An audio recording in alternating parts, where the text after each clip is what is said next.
우리 사랑하는 성도님들, 정말 이 금요기도에는 또 정말 오래간만인 것 같아요. 그래서 지난주 첫 이제 다시 그 강단에 복귀하고 말씀을 이제 룻기 말씀을 나누고 이제 금요기도에는 무슨 말씀을 나눌까?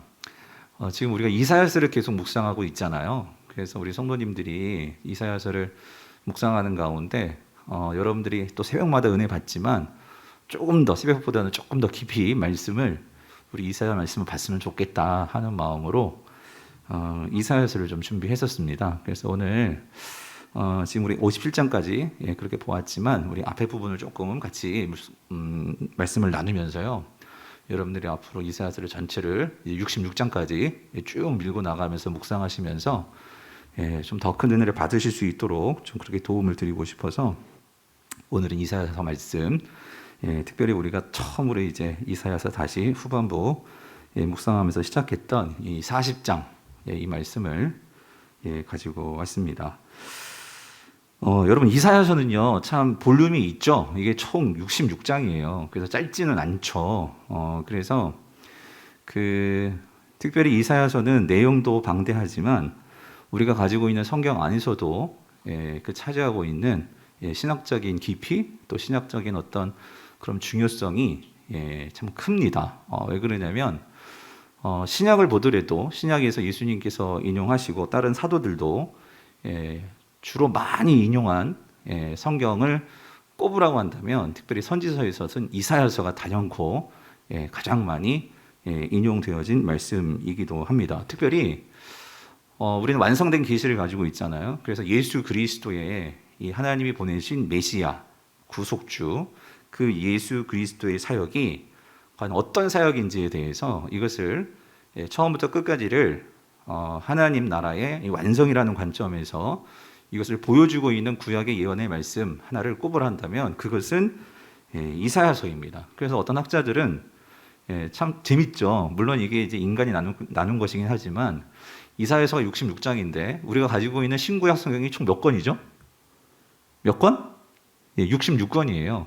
그래서 이 66장, 66권. 그래서 이 이사야서는 창조부터 계시록까지 그 내용을 압축해 놓은 그런 말씀이다. 참 이렇게 잘 맞아떨어지게 이렇게 설명을 합니다. 아무튼 그렇게 이 이사야서가 이 창조부터 이 새 창조까지 그 내용들을 담고 있기에 그만큼 이사야서가 성경을 잘 보여주는 전체를 보여주는 그런 선지서 말씀이다라고 할 수 있습니다. 자, 그래서 여러분 만약에 저한테 이사야서를 한마디로 뭐라고 말씀하시겠어요? 라고 묻는다면 저는 이렇게 정의할 수 있을 것 같아요. 결국은 하나님의 새 창조입니다. 근데 새 창조를 하나님께서 어떻게 이 새 창조를 이루어 가시는지를 보여주는 그 말씀이 이사야서입니다. 이렇게 다시 표현하면 하나님께서 새 창조를 이루신단 말이에요. 그 새 창조를 이루시는 과정, 다시 말하면 하나님의 이 구속의 과정, 즉 새 창조를 이루시기 위한 구속의 과정을 보여주는 책, 보여주는 말씀, 그게 이사야입니다. 그래서 하나님은요, 그럼 이제 조금 더 구체적으로 들어가면 어떻게 새 창조를 이루시느냐? 하나님은 하나님이 이 땅에 보내시는 이 고난받는 하나님의 종, 그 종을 통해서 이 땅에 하나님의 새로운 이스라엘, 다시 말하면 하나님의 새 백성을 창조하십니다. 그리고 그 새롭게 창조된 하나님의 백성들을 통해서 이 땅 가운데 하나님의 공의와 정의가 나타나는 그 새로운 새 나라, 새 땅, 하나님의 나라를 이루어 가신다는 거예요. 이거를 보여주는 말씀이 이사야서입니다. 그래서 여러분 결국은 하나님은요. 그래서 여러분 이사야서를 보다 보면 이 종이라는 단어, 이 여호와의 종, 나의 종, 이런 표현들이 많이 나와요. 근데 사실 그거를 우리가 잘 구분할 필요가 있어요. 무슨 말이냐면 이 종이라는 표현이 어떤 부분에서는 오늘 우리는 신약을 갖고 있기 때문에 완성된 계시를 갖고 있기 때문에 그 종이 예수 그리스도를 가르치는 경우가 있고요. 또 어떤 부분에서는 이 종이 그 예수 그리스도 고난받는 종을 따르는, 즉 그 고난받는 종의 그 정의와 공의를 따라 행하는 새로운 종들, 다시 말하면 그 고난받는 종이 새롭게 구속한 새로운 하나님의 백성들, 그들도 이사야서는 종이라고 표현을 하거든요. 그러니까 즉 다시 말하면 이 새로운 고난받는 종을 통해서 구속된 하나님의 백성들인 이 새로운 종들은 누구일까요? 궁극적으로는 신약에서는 그게 누구예요? 새 이스라엘이라고도 하고 하나님의 백성이라고도 하는 누굽니까? 오늘날 예수 그리스도가 예수의 구속으로 세운 교회죠. 교회예요. 즉 오늘 저와 여러분들이죠. 그래서 하나님은 이 하나님의 새로운 백성들, 하나님의 새로운 종들, 이들이 이 땅에서 예수 그리스도가 결국은 십자가에서 보여주신 이 공의와 정의, 그것을 저와 여러분들이 이 땅에서 실천하심으로 하나님 나라는 계속해서 그것이 드러나게 되고, 그렇게 하나님 나라의 방식인 공의와 정의를 실천하고 살았던 사람들은 궁극적으로 무엇이 주어질까요? 우리가 이제 이사야서 65장, 66장에서 보게 되는, 신약에서는 우리가 요한계시록 21장, 22장에서 보게 되는 뭘 받게 되죠? 새 하늘과 새 땅을 받게 된다는 거예요. 우리는 그 약속이 주어진 사람들이라는 거예요. 여러분 믿으십니까? 그 약속이 있고 우리는 지금 이렇게 마스크 쓰고 코로나 속에서 힘들게 살아가지만 여러분 이게 다가 아니에요. 우리는 이렇게 살다가 힘들게 살다가 끝나는 게 아니라 성도는 그래서 이 땅을요 잘 견뎌내야 돼요. 잘 이겨내야 돼요. 그게 이사야에서는 그게 남은 자이기도 하고요. 그들을 통해서 하나님은 결국은 이 완성된 새하늘과 새 땅, 샬롬이 임하는, 그러니까 이리와 양들이 함께 어우러지고, 여러분 물론 이게 시예요. 시적인 표현이긴 하지만 여러분 이사야에서 말하는 11장에서 말하는 그 이리와 양들이 함께 뛰놀고 어린아이가 독사굴에 손을 넣어도 물지 않고, 여러분 이걸 어떻게 이해하십니까? 이게 뭐 문자적으로 진짜 그런 것일 수도 있겠지만 그것이 정말 내포하고 있는 의미는 뭐냐면요, 그만큼 샬롬이 임하는 곳이라는 거예요. 더 이상 원수도 없고 내 편도 없고, 우리 모두가 하나님, 한 하나님 아래에서 우리 모두 다 한 형제이고 한 자매이고, 그러한 정말 꿈과 같은 그런 세상이 온다는 거예요. 아멘이십니까? 예수님이 말씀하셨잖아요. 하나님 나라가 가까이 왔다. 주님의 십자가의 그 죽으심과 부활로 우리에게 증명해 주시는 게 뭐죠? 그 새하늘과 새 땅이 반드시 온다는 거잖아요. 특별히 이렇게 힘들고 어려운 때를 살아가는 저와 여러분들에게는 이 소망이 우리에게 넘쳐나야 될 줄 믿습니다. 그리고 그거를 보여줄 수 있는 사람들이 성도고 새하늘과 새 땅의 백성들이죠. 그것을 보여해 주는 게 우리의 사명이고, 그것이 예수님 표현으로 말하면 증인이 되는 거고, 그럴 때 세상 사람들이 우리를 보고 하나님 나라가 정말 있구나, 강북 우리 교회 성도들을 보면서 와 정말 하나님 나라는 있구나, 이것들을 여러분들의 그 동료들, 직장에 같은 그 주변에 있는 사람들, 세상 사람들이 보고 알게 된다는 거죠. 그래서 여러분 이사야 60장 1절 3절을 보세요. 우리 같이 한번 읽어볼게요. 시작. 일어나라, 빛을 발하라. 이는 내 빛이 이르렀고 여호와의 영광이 어디 위에? 너희들 위에. 여기서 네 위라는 것은요, 하나님의 백성들, 새롭게 그 고난받는 종이 새롭게 세워놓은 그 하나님의 백성들에게 이르게 된다는 거예요. 그래서 여호와의 영광이 내 위에 임하였습니다. 보라, 어둠이 땅을 덮을 것이며 캄캄함이 만민을 가리우려니와 오직 여호와께서 내 위에 임하실 때에는 어떻게 돼요? 그의 영광이 내 위에서 뭐 한다고요? 나타나리니. 그래서 나라들은 누구의 빛으로? 너희들의 빛으로, 왕들의 빛은 내 광명으로 어떻게 해요? 나오리라. 이 소리야. 나오리라. 그래서 여러분 중요한 건 이거예요. 우리가 여호와의 종들이거든요. 근데 우리 앞에 하나님 보내신 여러분 우리는 발광체가 절대 아닙니다. 우리에겐 빛이 없어요. 그러면 우리는 그 빛을 반사하는 반사체죠. 그럼 우리 누구의 빛을 반사하는 걸까요? 우리 앞서 하나님께서 약속대로 보내신 그 고난받는 종, 이사야서 53장에서 보셨죠? 그 우리를 위해서 상하시고 찢기시고 정말 아무런 죄가 없으신데, 그런데 우리를 위해서 그렇게 찔리시고 찢기심으로 우리를 다시 살려내신 그 고난받는 종의 그 빛이 우리에게 비춰질 때, 우리가 그것을 반사해서 그 빛을 잘 비출 때 세상은 우리를 통해서 누구를 봐요? 하나님을 보고, 하나님의 영광을 보고 주님께로 나온다는 거예요. 아멘이십니까? 여러분, 이게 우리가 부름받은 이유고 여러분들이 교회 다는 이유이고 우리가 이 세상을 사는 이유입니다. 왜 그렇습니까? 하나님의 새하늘과 새 땅이 오고 있기 때문에. 아멘. 예, 이거를 믿는 거예요. 그래서 자, 여러분, 참 이 이사야가요, 여러분 BC 800년대 사람이거든요. 그러니까 이 이사야가 여러분 보십시오. 이 이사야서 1장 1절을 보면은요, 이 이사야가 활동했던 그 때가 어느 때냐? 예, 시대적으로 이렇게 나와요. 유다 왕 울시야와 요담과 아하스와 히스기야 시대의 아모스의 아들 이사야가 유다와 예루살렘에 관하여 본 계시라라고 나오거든요. 그러니까 이 이사야가 하나님께 부름받아서 활동했던 시대가 그러니까 BC 740년경이에요. 예, 그 740년경, BC 8세기죠. 예, 그때 이 우시야, 이 남유다 왕이죠. 남유다의 이 10번째 왕, 그러니까 우시야, 요담, 아하스, 이 히스기야, 요 시대.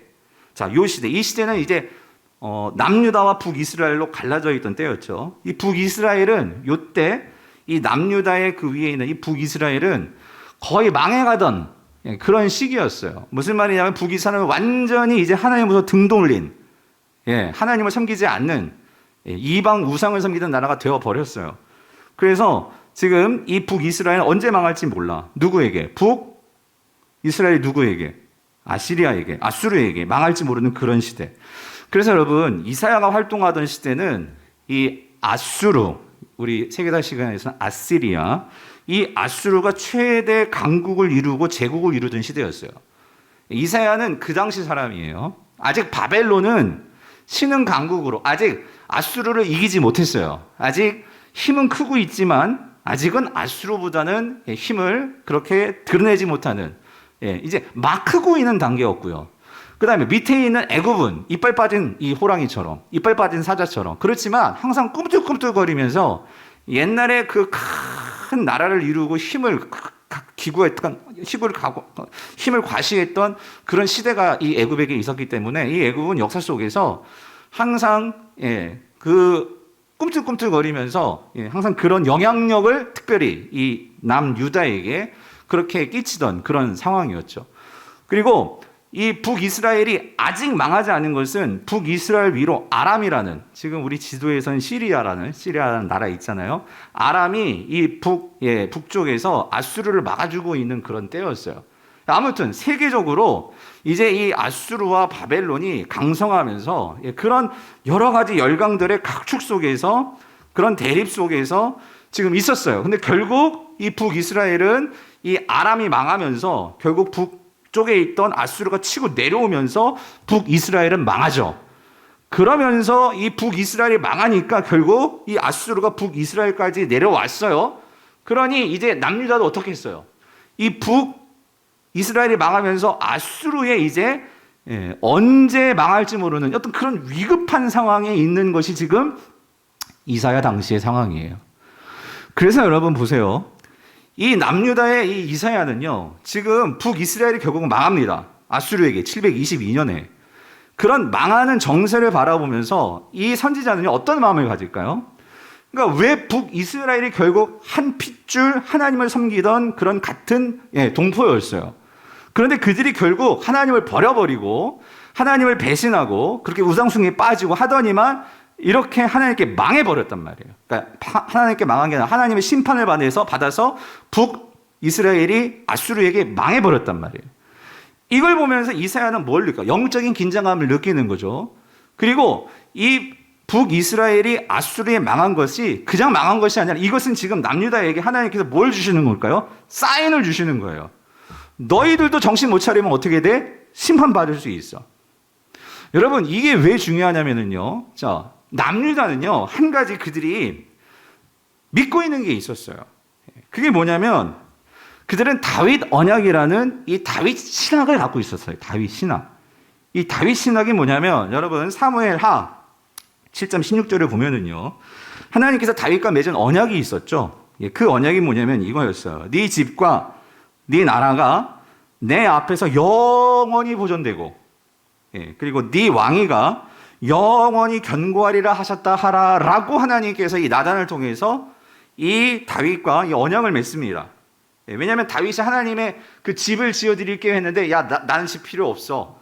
내가 오히려 너희들 위해서 집을 내가 세워줄게. 그리고 너의 왕조가 영원할 거고. 하나님께서 그 다윗의 마음의 갸륵함, 하나님은 그렇게 생각하고 그런 마음을 귀하게 보셨어요. 근데 하나님은 이미 그 마음 가운데 이 이스라엘 백성들에 대한 계획을 가지고 계셨어요. 이 이스라엘 통해서 하나님 나라를 확장시키고 하나님 나라를 세울 계획을 가지고 계셨단 말이에요.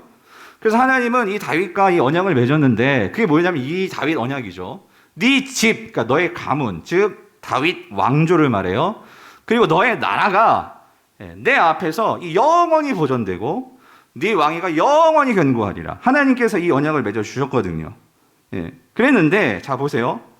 여러분 한 가지 우리가 하나님의 말씀을 볼 때 여러분 오늘날도 마찬가지예요.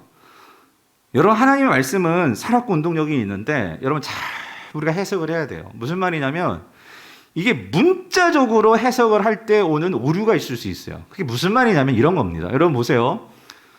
이스라엘 백성들은 자 북이스라엘이 망하는 거를 지금 남유다가 봤어요.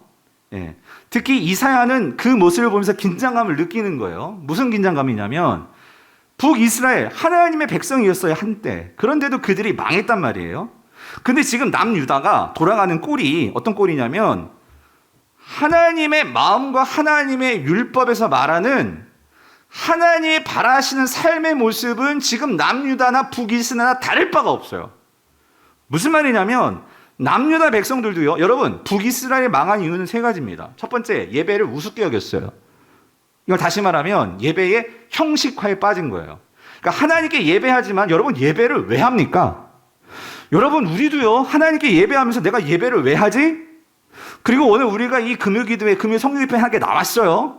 여러분 나온 거 너무 귀한 마음인데 우리가 내가 하나님께 그게 기도회가 됐던 그게 예배가 됐던 그게 우리가 경건의 시간이 됐던 그 시간이 무엇을 위한 시간이고 우리가 무엇을 해야 하는 시간인지에 바른 신학이 있어야 돼요. 이게 없이 이게 단지 형식화가 되어버리면은 그것이 예배가 아니라 오히려 어떤 나의 소원과 나의 어떤 욕망과 나의 욕심을 이루기 위한 어떤 그런 수단이 되어버릴 수 있어요. 혹은 하나님에 대한 관심 없이 그냥 형식화된 예배가 되어질 수 있단 말이죠. 근데 이스라엘이 여러분 하나님께 제사 안 드렸어요? 제사 드렸어요. 예배했어요. 근데 그들에게 중요한 것은 하나님에 향한 마음이 없었어요. 그러니까 하나님 말씀하시죠. 너희가 들어도 듣는 게 아니다. 네가 성전을 밟아도 마당만 밟는다고 그게 성전 밟는 것이 나에게 나온 것이냐? 하나님께서 그렇게 말씀하지 않으시잖아요. 예배의 형식과에 빠졌어요. 근데 여러분 예배의 형식과에 빠지면 이게 어디로 연결되는 줄 아세요? 우상숭배입니다. 북이스라엘의 죄는요 우상숭배였어요. 그들이 하나님의 마음, 여러분 예배가 뭐예요? 하나님께 나와서 우리가 하나님의 마음이 뭔지를 알고 그리고 그 하나님의 마음에 대해서 내가 감격하고 감사해서 하나님께 예를 갖춰서 그분을 경배하고 찬양하고 감탄하고 그분을 사랑하고 여러분 그게 예배예요. 근데 하나님에 대한 마음이 없으니까 하나님에 대한 생각도 없으니까 여러분 예배 나와도 감격도 없고 감사도 없고 그 앞에서 회개도 없고 그냥 의례 형식 이렇게 되어버리니까 이들의 마음이 어디로 갈까요? 이 세상에 더 좋고 나의 마음이 흘러가는 더 보기 좋고 더 성공으로 갈 수 있고 그런 것들에 마음이 가버리니까 그게 뭐가 되는 우상숭배가 되는 거죠. 하나님께 마음을 두고 하나님을 사랑하는 것보다 다른 세상의 것을 사랑하게 되면 여러분 그것이 우상숭배가 되는 거잖아요. 여러분 우상숭배는 뭐로 연결되는 줄 아십니까? 우상숭배는요 결국 자기 사랑으로 귀결되는 거예요. 그럼 자기 사랑으로 귀결되면 뭐가 없어질까요? 이웃사랑이 없습니다. 이웃사랑. 그러므로 북이스라엘이 망한 것은 잊어버린 것은요 정의가 없어졌어요. 제가 새벽에도 말씀드렸죠. 이 공의와 정의가 동전의 앞뒷면이라고. 공의는 하나님의 마음을 아는 거예요. 그 하나님의 마음을 하면 우리가 어떻게 살아갈지 된 삶이 나와요. 그게 정의입니다. 정의. 이 세 가지가 없어져 버린 거예요. 세 가지가. 근데 지금 이스라엘도 지금 그렇게 망했는데 남유다가 그걸 보고 정신을 차려야 되는데 이들은 뭐에 취해 있냐면요. 우리는 예루살렘에 살고 있어. 우리에게는 성전이 있어. 그러니까 우리는 어때? 결코 망하지 않아. 그리고 하나님께서 약속하셨다는 거예요. 내 나라와 네 집을 영원히 내가 보존할 거야. 너의 왕위를 영원히 견고하게 해줄 거야. 이 다윗의 약속이 있어. 자신들이 하나님과의 관계는 생각하지 않고 이 약속에 문자적으로만 그냥 그거를 가지고 있었어요. 근데 여러분, 하나님께서 어떻게 하실까요? 정신 차려, 이 친구야 하고 계시는 거예요. 북이스라엘처럼 너희들도 망할 수 있어. 그래서 이사야는요, 그거를 외치는 거예요.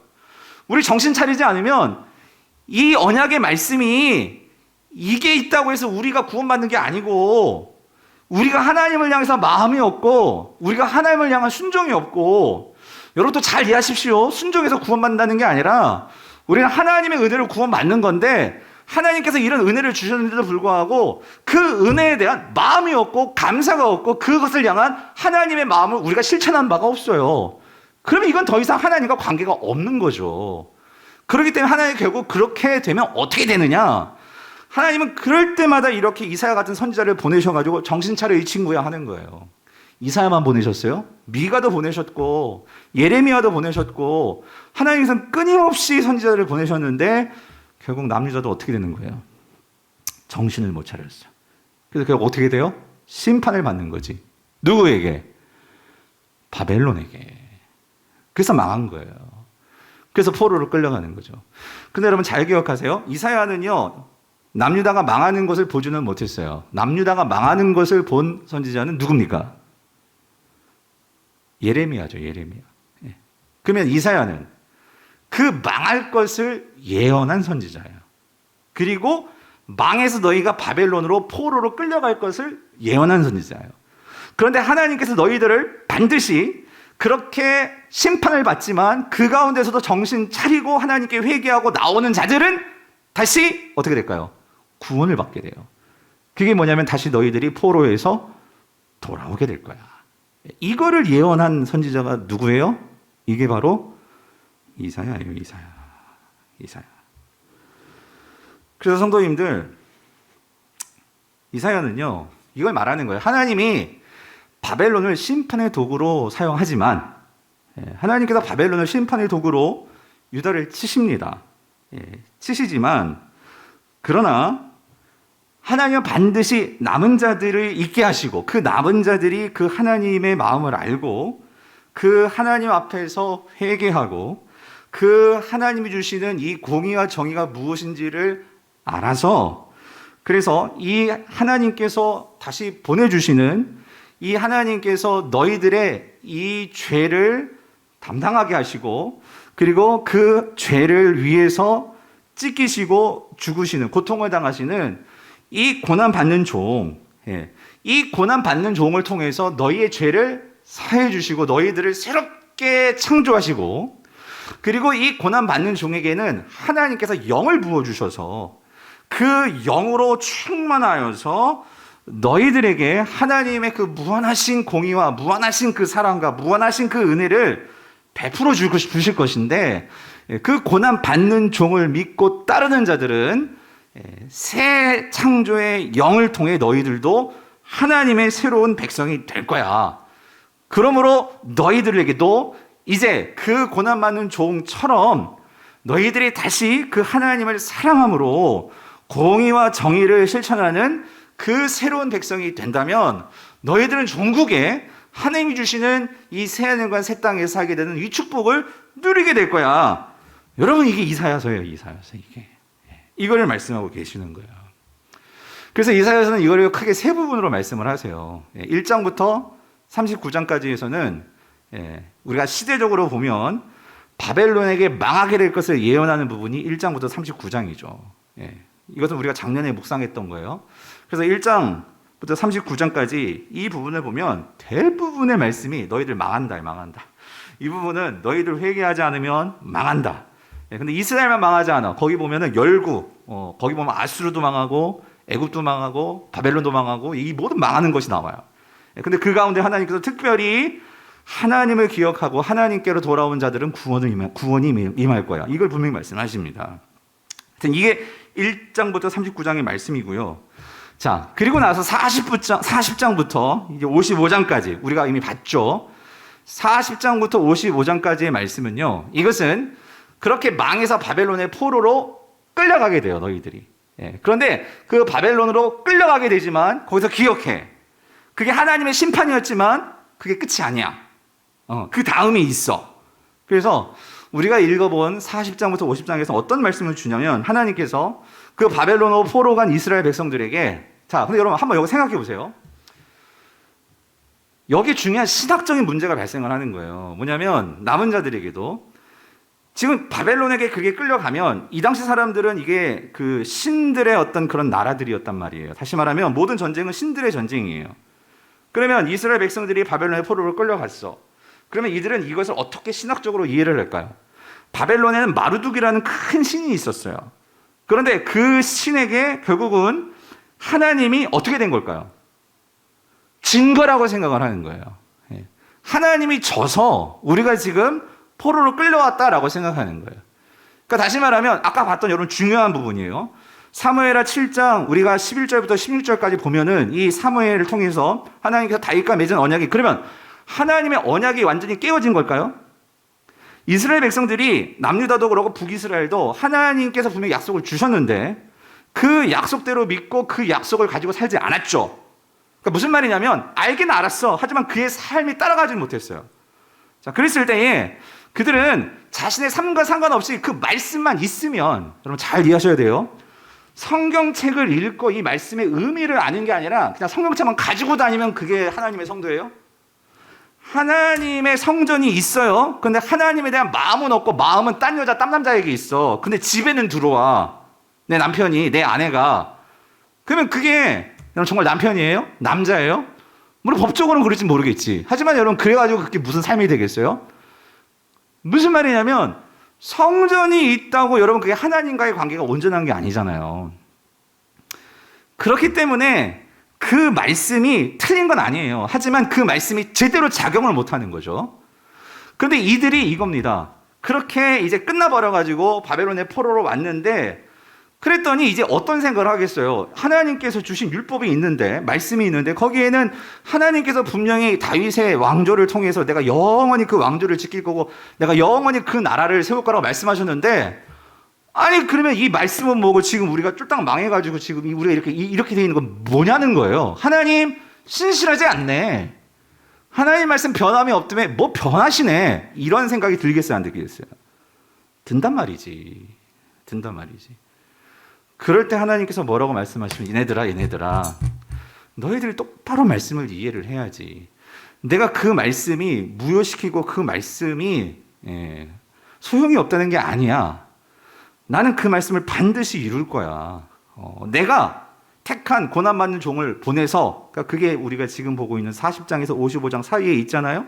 특별히 53장에 하나님께서 보내시는 이 고난받는 종, 그 여호와의 종, 그를 통해서 그가 다윗의 왕위를 잇고, 그리고 그가 내 나라를 새롭게 세우며 그가 그 나라를 채울 하나님의 새 백성을 만들 것만 말이에요.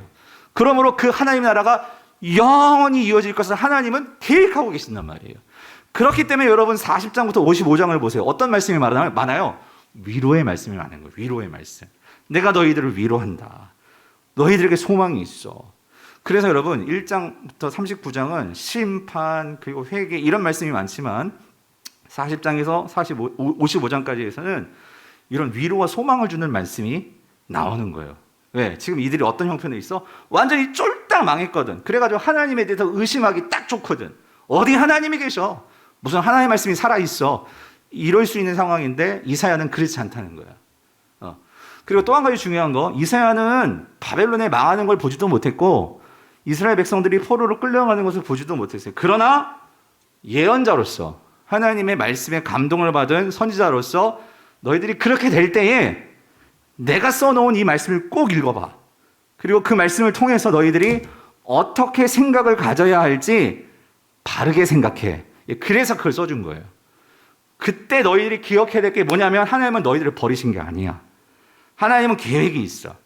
하나님은 이제 하나님은 이 아브라함과 그 혈통을 통한 그런 다윗의 후손이 아니라 영적인 하나님의 다윗의 후손과 영적인 하나님의 새로운 백성들을 창조하실 거야. 그걸 믿어야 돼. 이거를 말해주고 있는 게 이게 우리가 이제 보는 40장에서 55장까지의 말씀이에요. 그리고 나서 우리가 이제 읽고 있죠. 이제 56장부터 이제 마지막, 그러니까 정확히는 55장부터 마지막 66장까지는 어떤 말씀이냐면, 이 부분은 시대적으로 보면은 이스라엘 백성들이 정말 하나님의 은혜로 돌아오죠. 누구를 통해서? 하나님이 세우시는 또 다른 종. 이건 하나님이 세우시는 바로 그 메시아 종이 아니에요. 하나님이 세우시는 그냥 종, 고레스죠, 고레스. 이 바사왕 고레스를 통해서 그는 영적으로, 신앙적으로 모든 삶의 자유를 주는 게 아니라 정치적인 자유를 주는, 하나님께서 주권적으로 사용하시는 하나님의 방편이에요. 그 고레스를 하나님께서 쓰셔가지고 어떻게 하십니까? 그 페르시아의 바사의 포로로 끌려가 있었던 그 이스라엘 백성들을 다시 하나님의 그 유대 땅으로 돌아올 수 있도록 길을 여시죠. 돌아갈 수 있게 하시죠. 이 사건을 통해서 하나님께서는 장차 무엇을 이루시냐면, 하나님께서 이 사건을 통해서 하나님이 이 땅 가운데 새로운 하나님의 백성들과 하나님의 사람들을 만드시는 그 일들을 하신단 말이죠. 그 역사의 작은 일들을 통해서 하나님께서 이렇게 자유를 주시는데, 단지 정치적인 자유뿐만 아니라 앞으로 하나님께서 이 땅 가운데 그 사건을 씨앗으로 해서, 그 사건을 하나의 본보기로 해서 오늘 이 땅 가운데 하나님께서 그 예수 그리스도를 통해서 모든 죄와 사망 권세에서 모든 것을 다 깨뜨리시고, 하나님께서 완전히 우리를 구원하시며 구속하시며 하나님 나라, 정의와 공의가 세워질 그 하나님 나라가 세워질 것을 약속하시는 부분이 여러분 어디예요? 우리가 이제 읽는 56장부터 66장까지 이 대목이란 말이에요. 그러니까 여러분들이 이 부분을 읽으시면서 여러분들 그걸 놓치지 말고, 지금 우리가 묵상하고 있는 부분이에요. 거기서 하나님께서 어떻게 이 새 역사를 이루시는지를 여러분들이 꼭 보셔야 돼요. 놓치지 마시고. 아셨죠? 자, 그러면 여러분 이렇습니다. 그렇게 하나님께서 이스라엘 백성들을 구속하셔가지고, 그래서 여러분 이거를 어떤 역사로, 우리가 성경 전체 역사에서 하나님께서요 두 번의 큰 구출을 하십니다. 구약에서. 그게 뭐냐면 첫 번째는요 출애굽이고요, 두 번째는 그게 뭐예요? 출바벨론입니다. 하나님께서 출애굽 사건과 출바벨론 사건을 통해서, 하나님께서 구약을 통해서 우리에게 두 번씩이나 보여주시는 것은, 하나님은요 구원의 하나님이시라는 거예요. 구원의 하나님.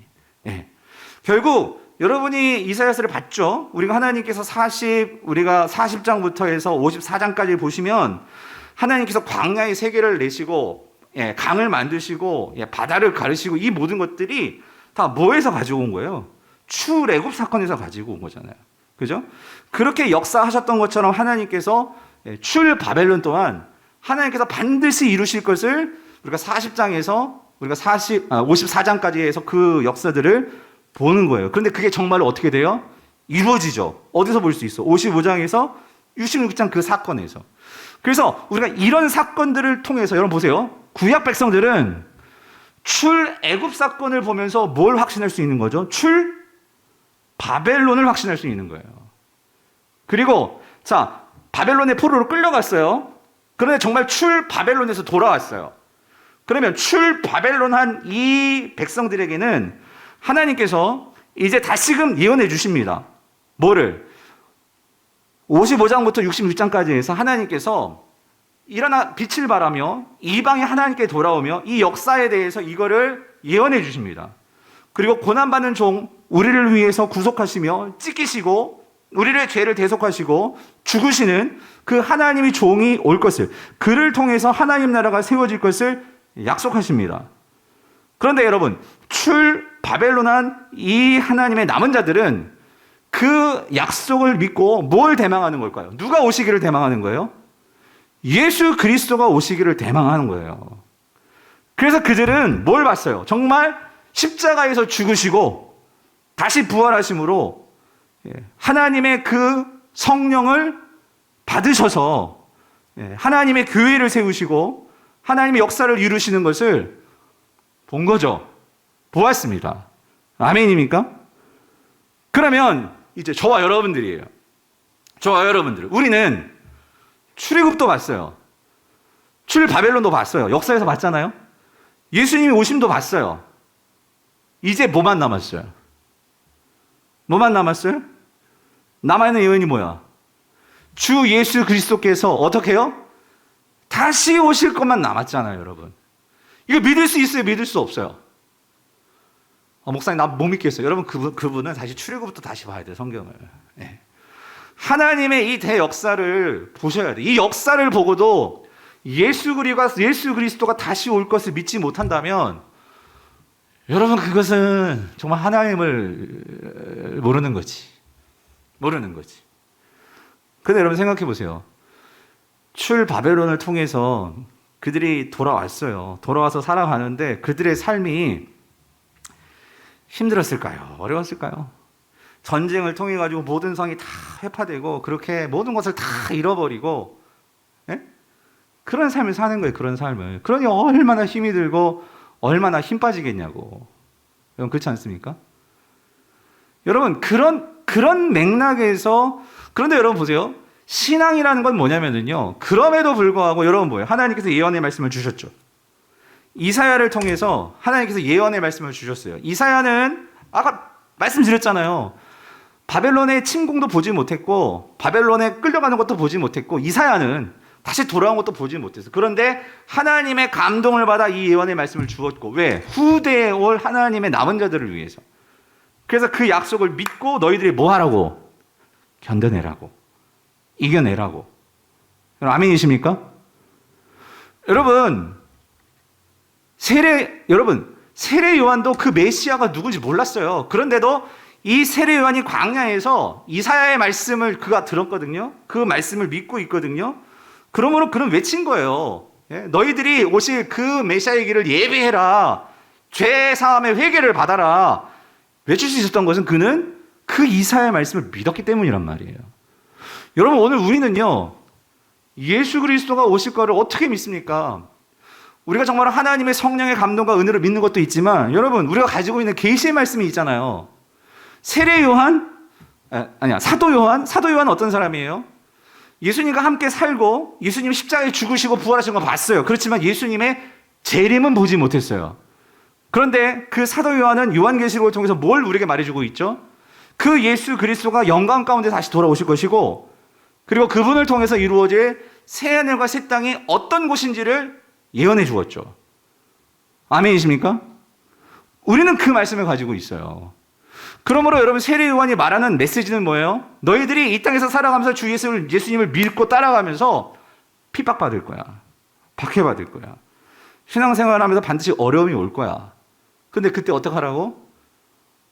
내가 세상을 이겨노라고 말씀하신 그 주님을 기억하면서 말씀을 붙들고 뭐 해야 돼? 인내해야 돼. 너희들이 배교하면 안 되고 신앙의 자리를 지키고 기도의 자리를 지키고 말씀을 붙들고 주 예수여 어서 오시옵소서를 너희들이 부르짖으면서 너희들이 이 땅을 살아가야 돼.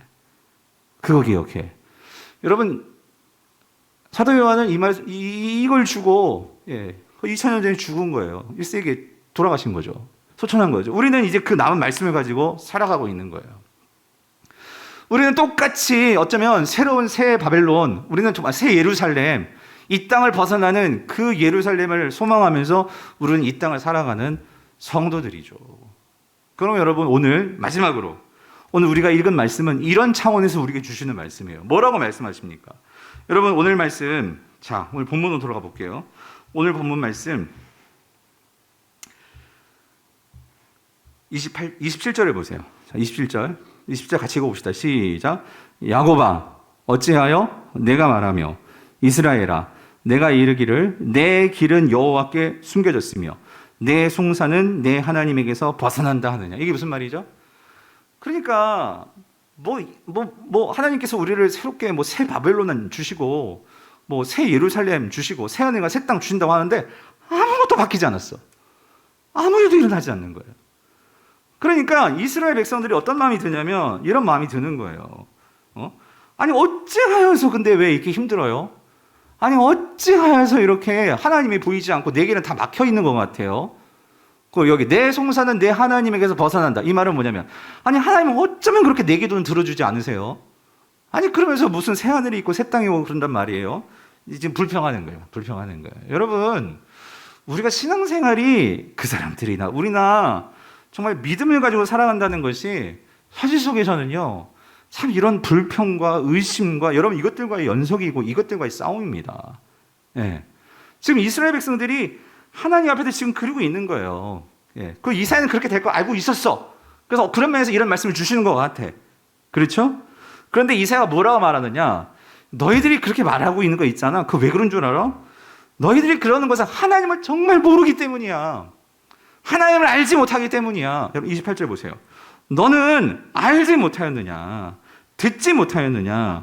영원하신 하나님 여호와 땅끝까지 창조하신 이는 피곤하지 않으시며 곤비하지 않으시며 명철이 한이 없으시며 피곤한 자에게는 능력을 주시며 무능한 자에게는 힘을 더하시나니, 이 말이 뭐냐면 너희들이 하나님에 대해서 어찌 그렇습니까? 하나님 왜 이렇습니까? 그것은 이 하나님께서 지금 뭐하고 계시죠? 가만 놀고 계세요? 아니에요. 여러분 지금 오늘 우리가 읽은 게 몇 장? 이사야 몇 장? 40장. 근데 여러분 40장을 읽어가면서 곳곳에 하나님께서 새로운 언약을 맺으실 것이고, 그리고 하나님은 준비해놓은 여호와 종이 있고, 그리고 그 종에게 한량없는 하나님의 영을 부어주실 것이고, 하나님은 변치 않는 하나님의 말씀을 주실 것이고. 아멘이십니까? 예? 이거를 계획하고 계셔. 여러분, 우리가 정말 우리를 위해서 이렇게 준비하고 계시는 하나님을 우리가 안다면 우리가 불만 가질 수 있을까요? 제가 한 가지만 예를 들면, 제가 미국에 있을 때 공부가 이제 거의 끝나갈 때쯤 됐는데, 이제 공부가 거의 끝나가니까 내가 정말 한국으로 들어가야 되나, 미국에서 내가 사역을 계속 해야 되나 막 고민이 있는 거예요.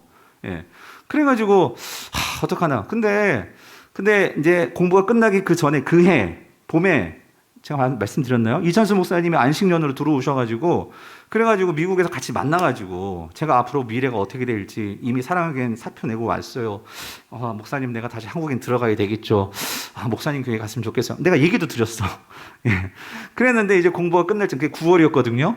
9월이 돼가지고 이제 11월 이제 마치게 되고 12월에 졸업을 하니까, 그래 9월쯤 돼가지고 이제 그 다음 내가 넥스트를 생각을 해야 되잖아요. 근데 목사님이 그때 좀 일찍, 원래 1년 안식년이었는데 일찍 들어가신다고 해가지고, 그래가지고 그때 이제 목사님 공항에 이제 같이 또 배웅 나가고 그러면서 그때 물으셔도 어떻게 할 건데, 저 한국 들어갈 거예요 목사님, 불러만 주세요, 당장 갈 수 있어요. 그래 기다려봐, 이거였어요. 기다려봐. 예. 이 말씀 기다려봐, 그 소리는 뭐예요? 뭔가 나를 불러주시겠구나. 그걸 듣고 정말 처음에 기다렸어요. 9월 한 달 동안. 10월달 기다렸어요. 아무 답이 없어. 그러니까 이제 10월달 지나가니까 10월달, 11월달이 됐어요. 아무 답이 없어. 아무 답이 없어. 어떻겠어요? 불안하지. 아니 어찌가요?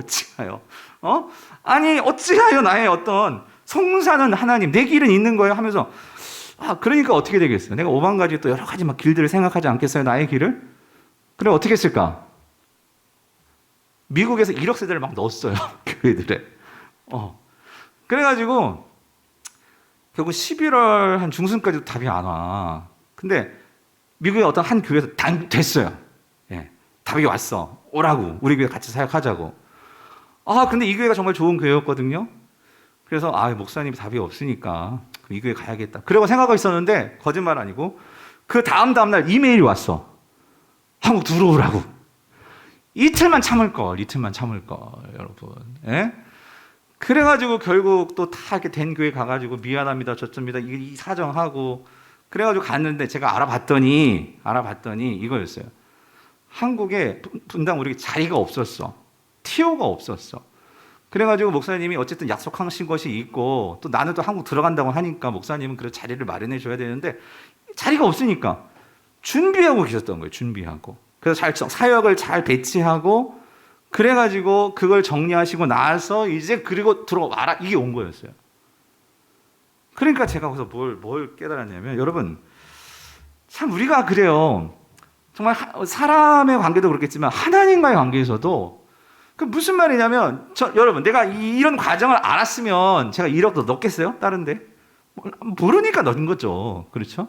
근데 지금 하나님께서 그걸 말씀하시는 거예요. 뭐냐면 여러분, 우리 인생에서요, 내가 정말 하나님을 알면 알수록, 하나님의 은혜를 작은 은혜부터 시작해가지고 경험하면 경험할수록 우리는 더 하나님을 뭐 하게 될까요? 신뢰하게 됩니다. 네, 하나님을 신뢰하게 되는 거예요. 여러분 한 번에 하나님을 신뢰할 수도 있겠지만 그렇게는 힘들어요. 조금씩 조금씩 매일매일 삶 속에서 우리가 그 말씀을 붙들고 사는 이런 삶의 과정이 있어질 때에 우리는 결정적으로 하나님에 대해서 신뢰해서 모든 것을 하나님께 바칠 수도 있고 드릴 수도 있고 하나님께 나아갈 수 있는 것이지. 예? 여러분. 그래서 말씀하는 거예요, 이사야가. 너희들 하나님을 알지 못하느냐? 그래서 여러분, 우리가 말씀을 묵상하고 우리가 또 이렇게 제자 훈련을 받고 또 예배 가운데 나와서 하나님 말씀을 듣고 이런 모든 게 왜 그러는 거예요? 한 가지 뭐예요? 하나님을 알려고. 예? 여호와를 알라, 힘써 여호와를 알라, 그거 아니에요? 하나님을 알기 위해서. 여러분 오늘 밤에도 여러분 뭔가 하나님을 알고 돌아가실 수 있기를 바라요. 그걸 갖고 기도하셔야 된다고. 예, 그걸 붙들고 기도하셔야 된다고 여러분. 예. 그런데 뭐라고 말씀하세요? 하나님이 이 모든 것을 창조하지 아니하셨냐? 하나님은 피곤하지도 아니하시고 하나님은 명철이 한이 없으셔. 이 말은 하나님은 우리에게 지혜를 주실 수도 있고 하나님은 우리에게 힘을 줄 수도 있어. 그래서 29절 피곤한 자에게는 뭘 주신대? 능력을 주시며 무능한 자에게는 뭘 주신대요? 힘을 주시나니. 그러면 결론 여러분 30절 31절 같이 읽어요. 시작. 소년이라도 피곤하며 곤비하며 장정이라도 넘어지며 쓰러지되 오직 여호와를 뭐하는 자? 뭐하는 자? 앙망하는 자는. 여러분 앙망한다는 거 이 단어 꼭 알아두세요. 이 카와예요. 카와. 이거는 앙망한다는 것은 결국 집중하고. 그러니까 이건요. 뭘 보세요. 기본적인 단어는 기다리는 거예요. 기다리는 거. 하나님을 기다리는 거. 하나님을 기다리고 간절히 바라는 거. 근데 여기 중요한 게 있어요. 그냥 기다리고 집중하다 보면 우리가 딴짓할 수 있어. 예, 시선을 뺐다는 것에 이렇게 뺏길 수 있어. 여기서 이 히브리어 카와라는 단어는 앙망하다는 거는 여러분이요. 집중해야 돼. 집중. 누구에게? 하나님께 집중해야 돼요, 여러분. 이것도 우리 아들이 듣고 있는지 모르겠지만 우리 아들 맨날 이렇게 요즘 애들 학교 못 가니까요. 그 동영상 학교 강의 듣잖아요. 자기는 듣는데 근데 하는 거 딴짓하고 있어. 듣는데 물론 듣겠죠. 요즘 애들은 멀티가 돼 있어가지고 눈은 딴 거 보고 있으면서 다 안다고 하긴 하지만 저는 안 되거든요. 예. 근데 무슨 소리냐? 여러분 이거예요. 집중하면서 여러분 기다리는 거예요. 예. 오매불망. 여러분 우리가 정말 힘들고 어려울 때마다 여러분 우리가 힘들고 어려우면 하나님께 집중할 수 있을 것 같죠? 여러분 그게 안 되는 거예요. 오만 가지 것들이 우리 마음속에 들어있기 때문에 이 염려, 근심, 걱정. 예수님께서 염려하지 말라 그 소리는 뭐냐면 여러분들 하나님을 안 믿어요. 믿죠. 믿는데 염려가 들어오면 우리가 집중하지 못하게 만들어요. 하나님께. 예. 사단 너무 잘 알아. 여러분들이 하나님을 믿지 않는 게 아니라 믿어요. 믿는데 이 집중하지 못하니까 두려움이 찾아오는 거예요. 그러니까 예수님은 제자들 너희들이 왜 이렇게 믿음이 없느냐라고 말할 때 여러분 제자들이 믿음이 없어요? 왜 없어? 있으니까 집도 버리고 아내도 남겨두고 주님 따랐죠. 근데 믿음이 없느냐라고 막아보면서 말할 때는 핵심은 뭐예요? 집중하지 못했다는 거예요. 예수님께. 예. 바라기는 우리 모든 성도님들이 특별히 이 금요기도회 같은 이 금요 성령 집회는 하나님께 집중하기 위해서 우리가 모이는 이 시간이잖아요. 여러분 집에서 어떤 상황에서 지금 모이시고 계신지 모르겠어요. 근데 여러분 집중하셔야 돼요. 자, 이제 남은 시간 얼마 안 남았는데 이제 말씀 마칠게요. 말씀 끝. 기도할 건데 여러분 집중해서 기도하십시오. 정말 하나님, 내가 딴 게 아니고 주님을 구합니다. 주님만을 구합니다. 오늘 주님의 새 힘이 나를 압도하는 그 새 힘이 내게 임하게 하여 주셔가지고 주여 나를 변화시켜 주시옵소서. 나의 모든 염려, 걱정, 근심 모든 것들이 다 날아가게 하여 주시옵소서. 네? 자, 우리 찬양으로 기도합시다. 우리